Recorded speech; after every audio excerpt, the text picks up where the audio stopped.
देख लो आप यार, मैं थोड़ी कह रहा हूँ, रिश्ते भी हमारे या तो टूट गए। देखिए बहुत बार ऐसा हुआ है कि अगर नई नई बीवी है, 2-4 साल में वो चली जाती है छोड़कर अपने पति को, भाई वो मां थोड़ी है, जो उसकी मजबूरी है वो, या तो बीवी पुरानी हो गई है, या तो बीवी तो वो छोड़ के नहीं जाएगी, वो कहेगी मैं कहां जाऊंगा, वो तो उसके साथ ही मजबूरी में रहना पड़ेगा। अगर किसी के बच्चे छोटे हैं 1-2 साल के, तो आपने देखा होगा कि उसकी बीवी तलाक लेके, सच कह रहा जुड़ कह रहा हूं मैं भाई साहब, वो क्यों झेलेगी उसको, वो उसकी मम्मी थोड़ी है, उसकी बहन थोड़ी है कि उसको इन तकलीफों के साथ भी वो, लड़की के सामने ये सवाल आ जाता है कि यार कहीं ऐसा ना हो ये तो शराब छोड़ नहीं रहा है, ये तो पीनी, और मेरा भी जीवन, मेरी उम्र, और अगर मेरी उम्र निकल गई इसके चक्कर में 5-10 साल, ये तो कह रहा अब छोड़ दूंगा, जब छोड़ दूंगा, छोड़ता फिर पी लेता, छोड़ता फिर पी लेता, छोड़ता है 3 महीने छोड़ता, 6 महीने छोड़ता, 6 महीने पी लेता है। तो इसलिए तो मेरा जीवन, कई फीमेल ने अपने पतियों को तलाक दे दिया। उन्होंने कहा भाई ऐसा है, इसके चक्कर में अभी मुझे कम्युनिकेशन मिला है, एक डॉक्टर मयूर था, वो 2012 में भर्ती हुआ, मैं नाम इसलिए ले रहा हूं कि अब वो इस दुनिया में नहीं है, और उसने लव मैरिज की थी एक लड़की से, लड़की ने बेचारी अपने घर वालों से लड़ाई करके उससे शादी की, घर वालों ने उस लड़की को घर से निकाल दिया, मतलब कि भाई तू अपने रास्ते और हम अपने, क्योंकि वो ये कह रहे थे ये आदमी ठीक नहीं है जिससे तू शादी करना चाह रही है। वो भी डॉक्टर था, BHMS BAMS था कुछ, और वो लड़की भी मतलब पैरामेडिकल कुछ स्टाफ में, लैब टेक्नीशियन या क्या थी, उसका भी वही था मेडिकल फील्ड। तो दोनों की शादी हो गई, एक बच्चा हो गया।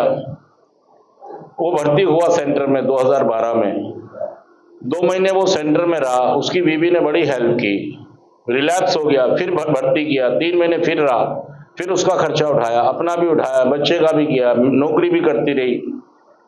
उसके बाद भाई साहब वो 5 साल तक उसके आगे पीछे घूमती रही, वो नहीं माना और उसने तलाक। उसके बाद फिर वो कई बार मेरे पास आया मयूर, और भर्ती होता रहा, छोड़ता रहा, भर्ती होता रहा, कहीं डॉक्टर नौकरी कर ली, कभी किसी नर्सिंग होम में, कभी किसी नर्सिंग होम में। और दोस्तों आज मुझे कम्युनिकेशन मिला कि वो अब इस दुनिया में, देखिए मतलब शराब था उसकी प्रॉब्लम, और कोई नशा नहीं करता था वो।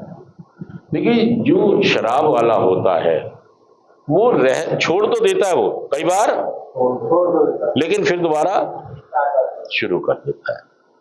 अब देखिए यहां पर क्या हुआ कि शुक्र है उस लड़की ने उसको बहुत साल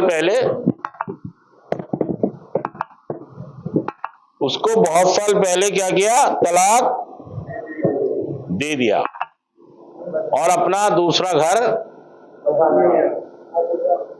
भाई उसने तो यही सोचा ना कि इसके चक्कर में मैं अपने बच्ची की भी और अपनी भी, उसने दूसरी मिल गया उसको कोई।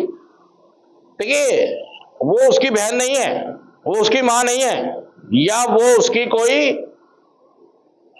पुरानी बीवी नहीं है कि चलो जी अब तो उम्र, ऐसी फीमेल तो अपना एक सोच के रुक जाएगी कि चलो अब तो मैं सारी उम्र इसके साथ, अब मुझे कहां अलग। लेकिन अगर किसी के पास टाइम है, फुर्सत है, तो वो उसके साथ नहीं, हाँ वो नहीं रहेगी। तो देखिए हमारे इस कार्यक्रम में, नशा मुक्ति के कार्यक्रम में एक शब्द है क्या,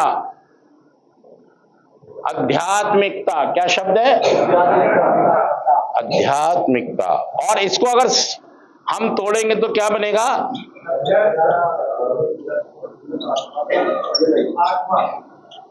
देखिए एक जो नशा करने वाला लोग हैं, हाँ, अध्ययन प्लस आत्मा, मतलब एक नशा वाला अपने आत्मसम्मान को खो बैठता है, अपने आत्मविश्वास को, हमेशा फ्रस्ट्रेशन में रहता है, गुस्से में रहता है, हमेशा किलसता रहता है। और देखिए यहां पर जो हम आध्यात्मिकता आपको बताना चाहेंगे, जो हमारा कार्यक्रम कहता है, जो नारकोटिक्स एनोनिमस का, अल्कोहलिक एनोनिमस का प्रोग्राम कहता है, आध्यात्मिकता की जो बात करता है, आध्यात्मिकता का मतलब है मेरे रिश्ते किस किस से हैं? मेरे रिश्ते किससे? स्वयं से। किससे? और मेरे रिश्ते मेरे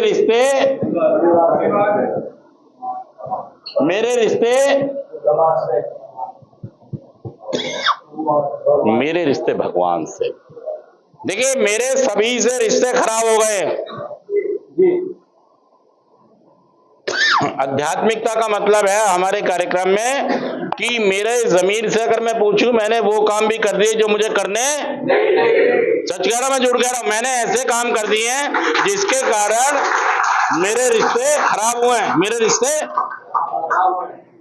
आप कितना भी अच्छा काम कर लो, अगर आपके रिश्ते सहमत नहीं है तो वो काम बेकार है। वो काम चाहे आप भाई साहब सोना लेके आओ, अगर घर वाले सहमत नहीं है वो भी बेकार है। वो भी, क्योंकि उसमें किसकी सहमति नहीं है? उसमें हो सकता है इसकी सहमति हो, इसकी सहमति हो, और इसकी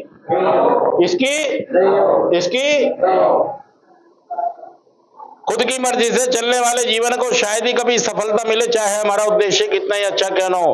हमारा व्यक्तियों से, हालातों से, परिस्थितियों से टकराव होना निश्चित है, हमारी झगड़े होने, फिर हमारे संबंध टूटने। आध्यात्मिकता का मतलब है मेरे संबंध,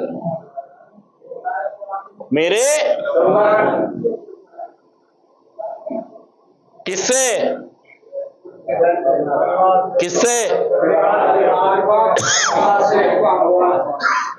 मैं बस वही करे जा रहा हूं जो मुझे अच्छा लग रहा है, मैं नहीं देख रहा हूं, मैं जो कर रहा हूं भाई साहब, जिसमें मेरा परिवार मुझसे सहमत नहीं है, क्या मैं वो करता चला जाऊंगा? और अगर कर रहा हूं तो मैं उनको सहमति में क्यों नहीं ले रहा हूं? अगर वो काम अच्छा है तो मैं उनको, वो सहमत क्यों नहीं हो रहा मेरे से?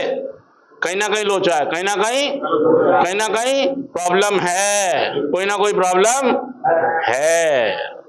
देखिए नशा मुक्त आप जब हो सकते हैं जब आप इसको आध्यात्मिकता को समझेंगे। देखिए दोस्तों, आध्यात्मिकता एक अलग चीज है और धार्मिकता एक अलग चीज है।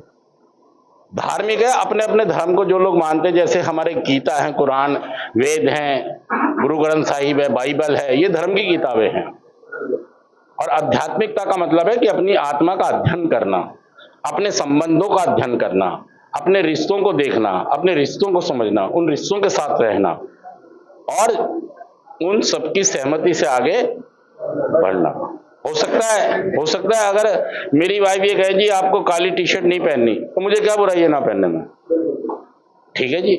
अब मैं तर्क थोड़े, क्योंकि रिश्तों की सबसे बड़ी बात है, संबंधों की सबसे बड़ी बात है। अगर संबंध अच्छे होंगे तो हमारे जीवन में शांति सुकून भी होगा और हम नशा मुक्त भी आसानी से। अगर आप नशा मुक्त होना चाहते हैं तो आपको संबंधों पर काम, सच कह रहा हूं झूठ कह रहा हूं, बहुत जरूरी है। Thank you.